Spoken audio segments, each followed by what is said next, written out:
Good morning. This is SentencingStats.com. I am Mark Allenbaugh. It is March 8th, 2018. SentencingStats.com is the leading online tool for easy and effective federal sentencing analysis. Today, we will be covering the recent federal sentencing sourcebook on sentencing statistics that was released by the Commission earlier this week. Essentially, what the sourcebook is a series of reports that the Commission publishes annually based upon the data that it receives from the various district courts with respect to sentences imposed. So the first chart here that we're looking at is the percentage of overall sentences. It's an analysis of those that have received a sentence within the applicable guideline range and those that have received the percentage that have received a below guideline sentence. So, for example, here the blue line, what that indicates is noted down here, is within the federal sentencing guideline. So back in 2006, for example, of the 67,075 defendants sentenced in that fiscal year, almost 2/3 or 60.55% received a sentence within the applicable guideline. And again, this is for all defendants.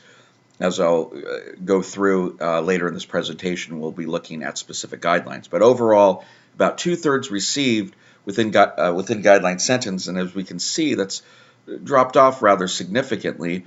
In 2017, only 47.46% received a within guideline sentence. Overall, as we can see, that's a decrease, although it's a slight increase since 2014. What also is notable is that since 2006, I've chosen 2006 here because that is the first complete post-Booker year. We can see that that sentencings overall are down significantly. It's below the 2006 level, as a matter of fact, and well below a high of 77,406 in 2011.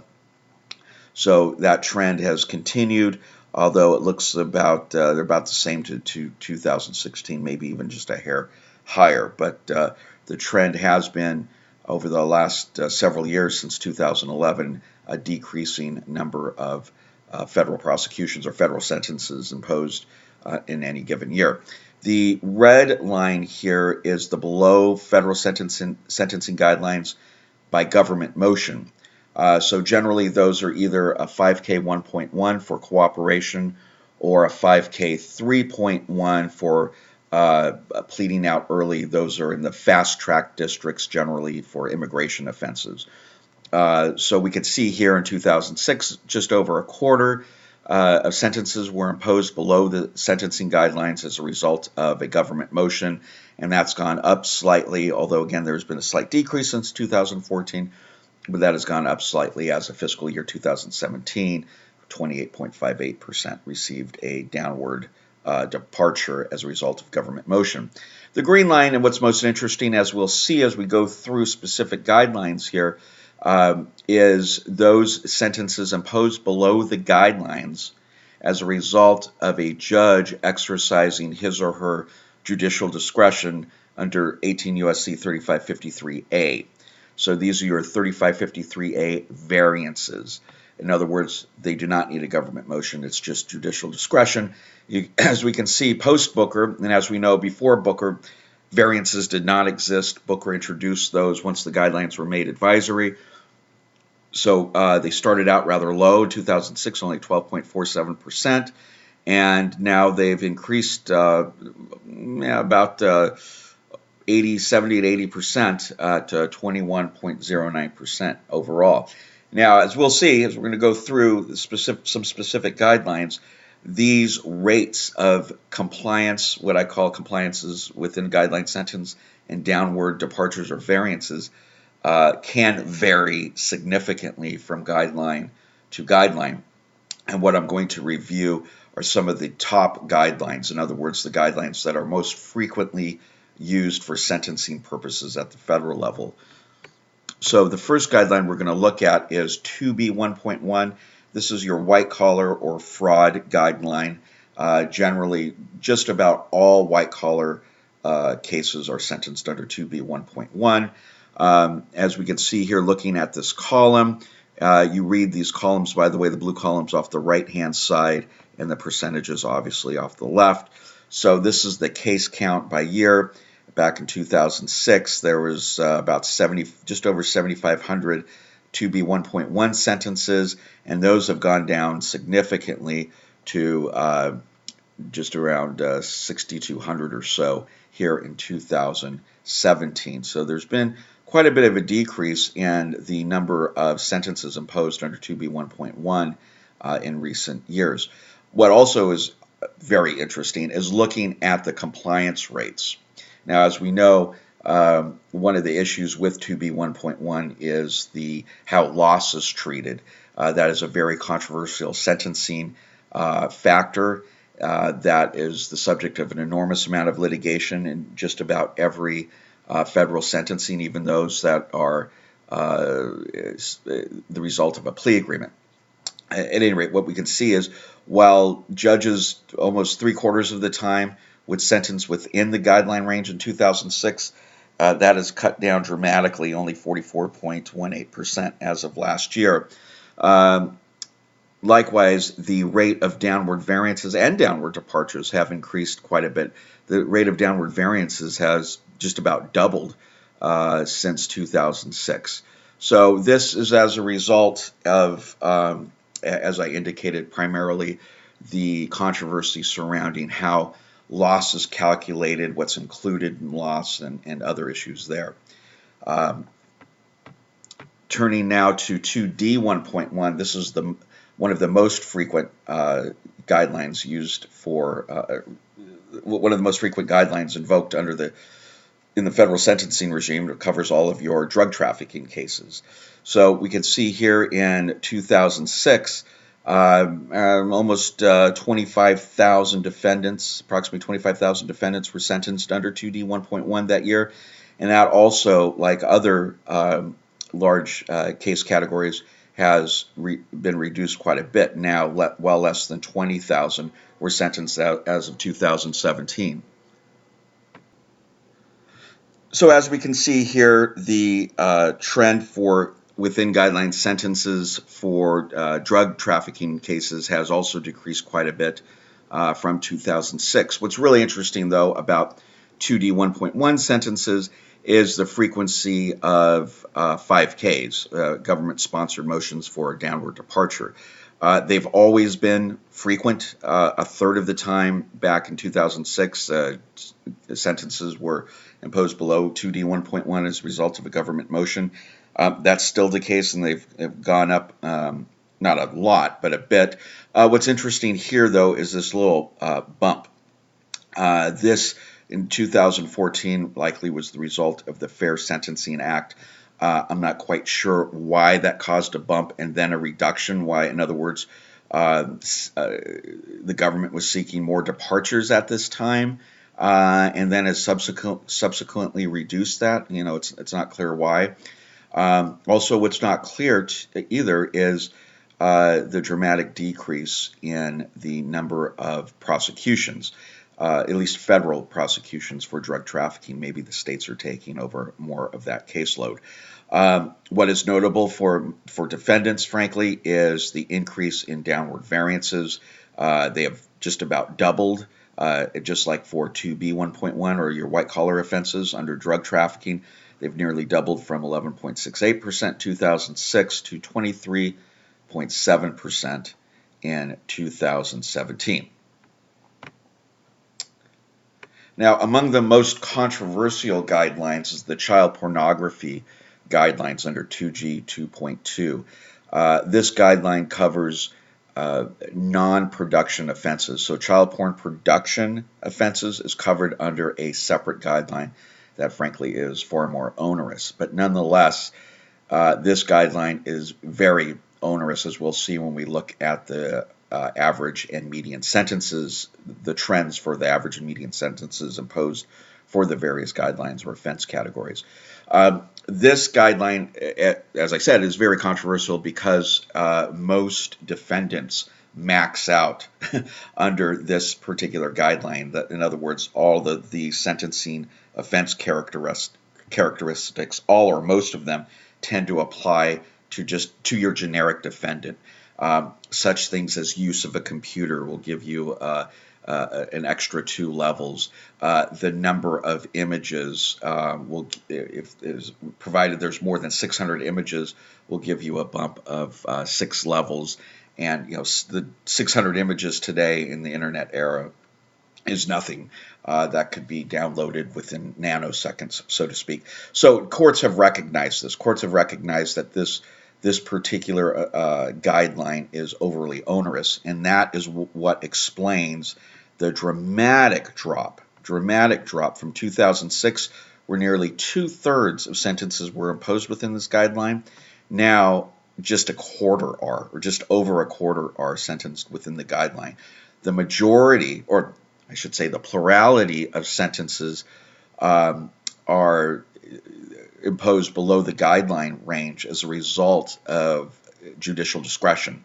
A judge just believes that this particular guideline, and in the particular case before the judge, is just too severe for that defendant. And so that's why the rate of variances has more than doubled from 2006, from 22.07% to 45.47%.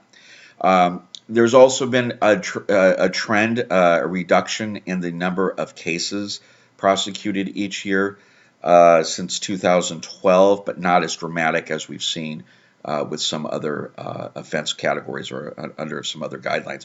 We can see here, though, there was a dramatic increase from 2006 all the way through 2010 through 2012.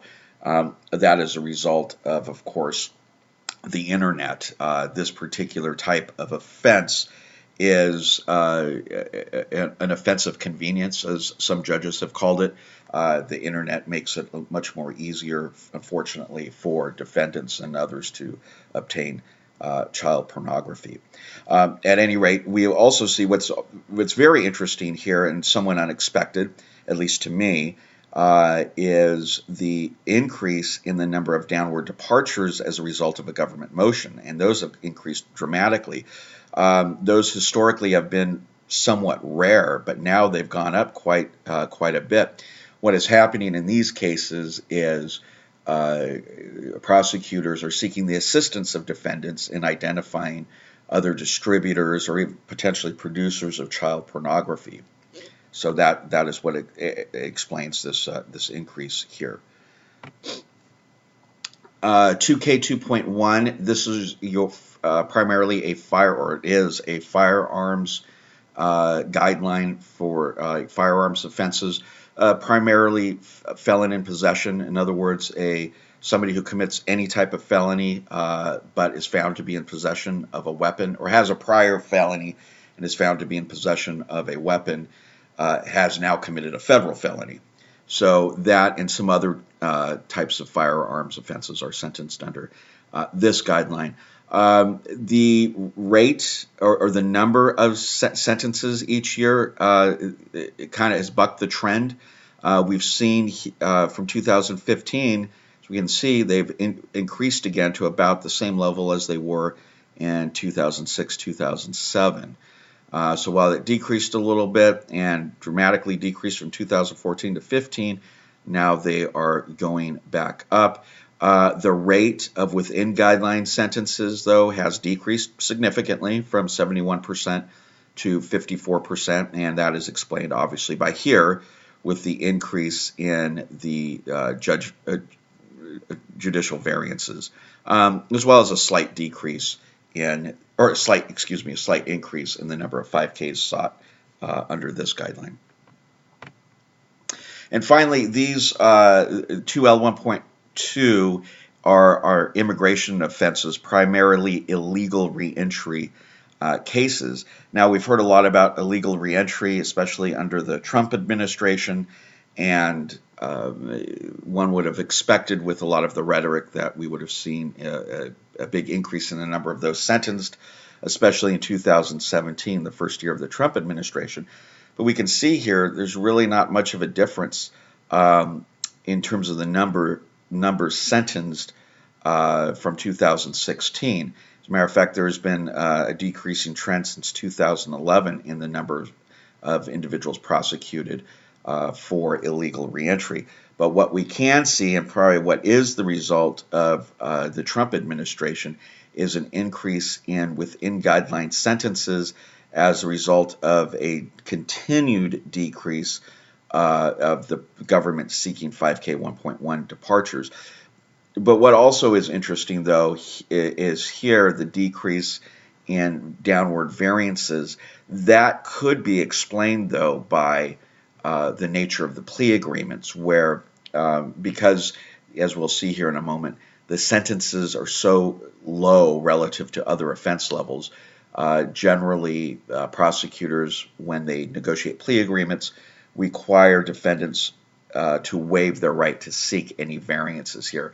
So that most likely explains why there's a drop in variances, or the rate of variances here. So let's look at now the average sentences, and what we're going to see here is some counterintuitive trends, or at least one counterintuitive trend. This orange line here is sentences overall. So we look at the average sentence overall in 2006, it was 51.8%, and that has decreased now to 45%. Been pretty, 45 months, not percent. So it was 51.8 months in 2006, has decreased to 45 months overall, and that's been rather steady for the last several years. We can see here this green line, this represents firearms. That is, it was at 77.4 months, and that's now decreased down to 71 months. The red line here is drug trafficking. We can see also a decrease there. There are two places, and finally, here's the immigration offenses, as I was speaking about just a moment ago when we were looking at compliance rates with immigration under the immigration guideline, compliance rates and downward departures. As I mentioned, the downward departures and downward variances have decreased under the Trump administration, primarily because, and this is a guess, but there's anecdotal evidence for this, that the plea agreements now are requiring defendants to waive their right to seek a downward variance. And that's mainly because the sentences are so low, and they've decreased. They've almost decreased by half since 2006 for illegal reentry sentences, or those sentences under 2L 1.2, from 22.4 months to just a year, to 12 months. Now, the two counterintuitive trends are here for the fraud guidelines. Okay, this is the blue area, and the child pornography offenses. And one distinction I do have to make here, we're a little bit comparing apples and oranges. What this chart represents are what are called major offense categories as defined by the Commission. So when I'm reporting on child pornography offenses here, I am not necessarily reporting, or the Commission isn't reporting on just those offenses sentenced under 2G 2.2. This is a bit of a problem with the Sourcebook and some of the statistics that the Commission publishes. What this number indicates is all child pornography offenders, including those sentenced for production of child pornography, which very often result in far more serious sentences imposed. So when you couple in those that possess, receive, distribute, and produce, all those types of offenders are reflected in this average here. So it is counterintuitive, again, when we go back and we look at 2G 2.2 here, we could see there's a significant downward trend in the rate of sentences imposed within that particular guideline. It is not as pronounced for 2G 2.1, but there still is a downward trend. But nonetheless, I just wanted to point out this a bit of a discrepancy in the analysis. It would be great, and the Commission does not do this, if they would report on average and median sentences by guideline. That they do not do, at least in bulk. What they do is they report on just the major offense category, So it's a little bit misleading, but nonetheless, we could see that despite the increase in the downward variances and downward departures, there's still an increase in the average sentence, and child pornography offenders are getting sentenced 2 times higher on average than any other major offense category.